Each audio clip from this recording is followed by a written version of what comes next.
Reciban un saludo, sean bienvenidos al devocional Tiempo con Dios.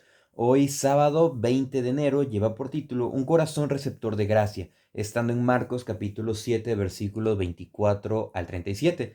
Así dice la palabra de Dios.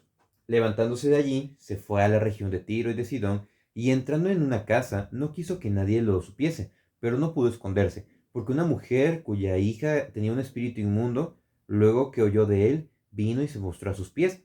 La mujer era griega y sirofenicia, de nación, y le rogaba que echase fuera de su hija al demonio. Pero Jesús le dijo: deja primero que se sacien los hijos, porque no está bien tomar el pan de los hijos y echarlo a los perrillos.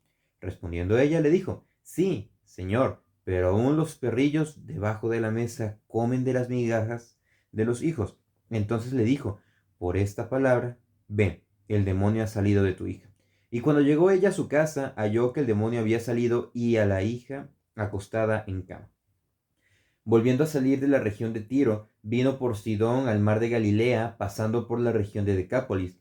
Y le trajeron un sordo y tartamudo, y le rogaron que le pusiera la mano encima. Y tomándole aparte de la gente, metió los dedos en las orejas de él, y escupiendo, tocó su lengua. Y levantando los ojos al cielo, gimió y le dijo: Efata, es decir, sé abierto. Al momento fueron abiertos sus oídos y se desató la ligadura de su lengua y hablaba bien. Y le mandó que no dijese a nadie, pero cuanto más les mandaba, tanto más y más lo divulgaba. Y en gran manera se maravillaban, diciendo: bien lo ha hecho todo, hace a los sordos oír y a los mudos hablar. Un corazón receptor de gracia. En este pasaje vemos dos historias que se contraponen entre sí. Dos personas que son acercadas, se acercan a Jesús mediante su necesidad, pero que ambos tienen un desenlace, una respuesta completamente diferente. Y es lo que vamos a estar estudiando hoy. El primer punto es la gracia del Evangelio. En esta parte, en esa primera parte, nos dice Marcos que se fue a la región de Tiro y de Sidón, que era una región gentil. Dice que entró a una casa, pero que no quería que la gente supiera que él estaba allí, porque su fama se había difundido a muchas partes. El Evangelio de Mateo nos dice, es un poquito más detallado en su relato, que nos dice que esta mujer, descendiente de los cananeos, que dice era griega y también era sirofenicia, o sea que era completamente gentil, y que de la nación en la que estaba, pues no adoraban a Dios, eran idólatras, y esto era muy repulsivo para los judíos. Y es por eso que se da ese detalle para dar a entender esta historia, que ella no tenía nada que estar haciendo allí. Pero el Evangelio de Mateo nos dice que ella llegó y le decía: Jesús, hijo de David, ten misericordia de mí. Mi hija está siendo atormentada por un demonio. A lo que Marcos nos dice que nada más su hija estaba siendo atormentada por un espíritu, y luego llegó y se puso a sus pies. Pero el que los discípulos le dijeran, o el que los discípulos a Jesús que despidiera a la mujer, que le dijera ya que se retirara, eso quería decir que ella estaba orando, que bueno, que ella estaba siendo ferviente en su petición, y pues hasta ellos le estaban incluso incomodando y molestando. A lo que el Señor le responde con podemos decir, una parábola. Dice el versículo 27: deja primero que se sacien los hijos, porque no está bien tomar el pan de los hijos y echarlo a los perrillos. De acuerdo a la tradición judía, los perros eran animales inmundos, impuros. ¿Por qué? Porque los perros salvajes son carroñeros.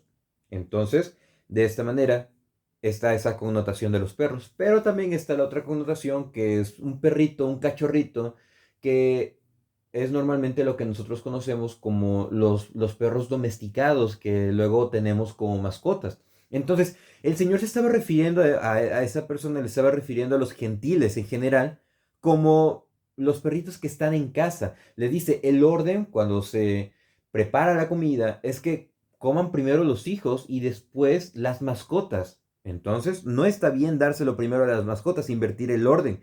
Y aquí vemos que esta es la primera persona en el Evangelio de Marcos que entiende una parábola, porque le contesta dentro del mismo contexto, dentro de la misma enseñanza que el Señor le estaba dando. Ella le respondió, le dijo, sí, Señor, pero aún los perrillos debajo de las mesas comen de las migajas de los hijos. Demostrando aquí que ella había tenido un mayor entendimiento del Evangelio, incluso más que los fariseos y los escribas, porque le está diciendo, le está diciendo el Señor Jesús, que el Evangelio, lo que mi labor, que vengo a hacer, sea primero para los gentiles, para los israelitas, para la casa de Israel, y después para los gentiles. De manera que le dice, incluso a nosotros se puede acercar esa gracia, esa misericordia. Le dice con fe y le responde el Señor. Entonces Jesús dijo, oh mujer, grande es tu fe, hágase contigo como quieras. Lo que nos quiere llevar esa parte es entender que nosotros debemos de acercarnos con humildad y con fe, confiando en la obra del Señor, porque es lo que hizo aquí. Este pasaje no nos quiere llevar a que nosotros podemos demandar, a que podemos ordenar que Dios haga de acuerdo a lo que nosotros deseamos, porque así no funcionan las cosas. Porque nosotros recibimos gracia, porque si recibiéramos justicia, todos nosotros estaríamos en el infierno, nosotros recibimos gracia. Entonces, de esa misma gracia que recibimos, nosotros exponemos nuestros deseos, nuestras peticiones, deseando que se haga la voluntad de Dios por sobre todas las cosas.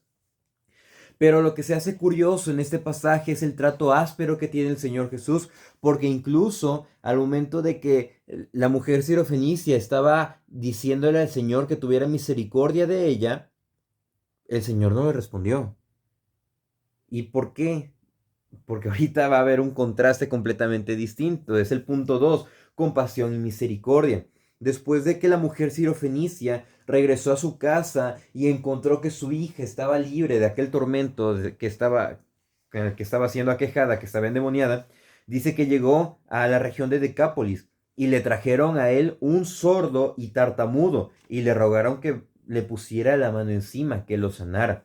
Pero lo que hizo el Señor fue que lo apartó de todos, tomándole aparte de la gente, y vemos que hizo algo completamente raro. El Señor se caracterizó por tener misericordia de todos y por sanar y por predicar el Evangelio, pero aquí vemos que en esta obra de sanidad es algo extraño. Y lo que hace es que le metió los dedos a las orejas del enfermo y también escupió en tierra y tocó su lengua.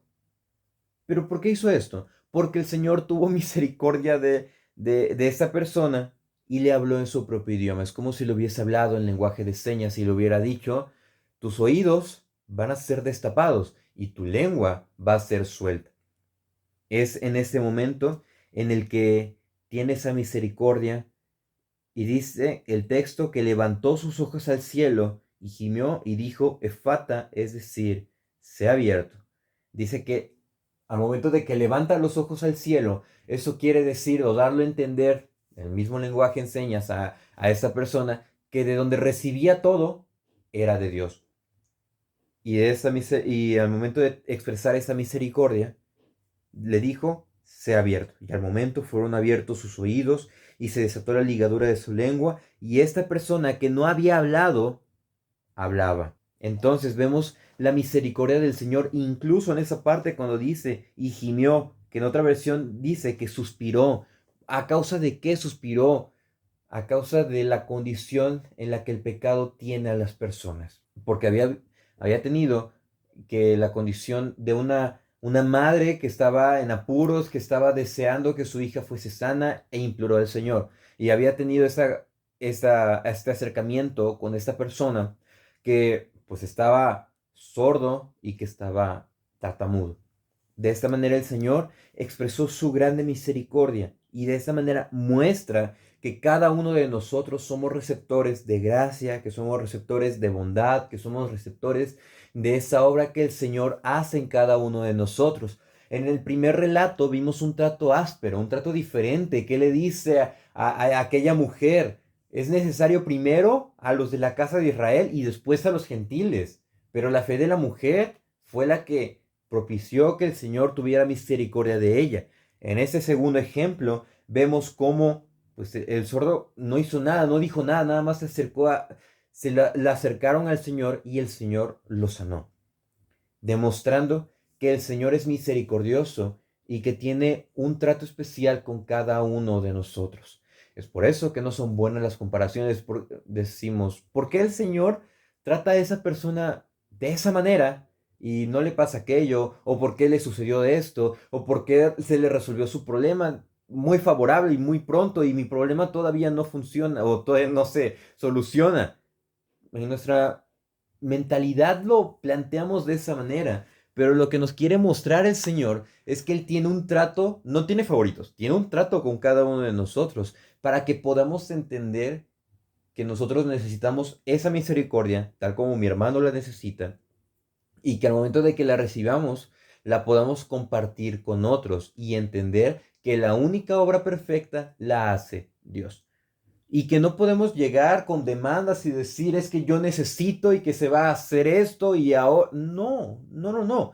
Porque recordamos lo que nos dice en Hebreos, acercaos pues confiadamente al trono de la gracia. No es un trono al que podamos hacer demandas, es un trono de gracia y de misericordia, donde dice para alcanzar misericordia y hallar gracia para el oportuno socorro. No sé en qué situación te encuentres, no sé en qué problema podamos encontrarnos ahorita, pero lo único que sabemos es que si nos acercamos confiadamente al trono de la gracia, el Señor va a tener misericordia de nosotros. Desear que ese proceso nos haga mirar a Cristo, nos haga redireccionar y acercarnos confiadamente, porque lo que nosotros necesitamos es la gracia del Señor. Tanto la mujer sirofenicia como su hija, tanto este sordo tartamudo, lo que necesitaba era que el Señor les extendiera la gracia de la salvación,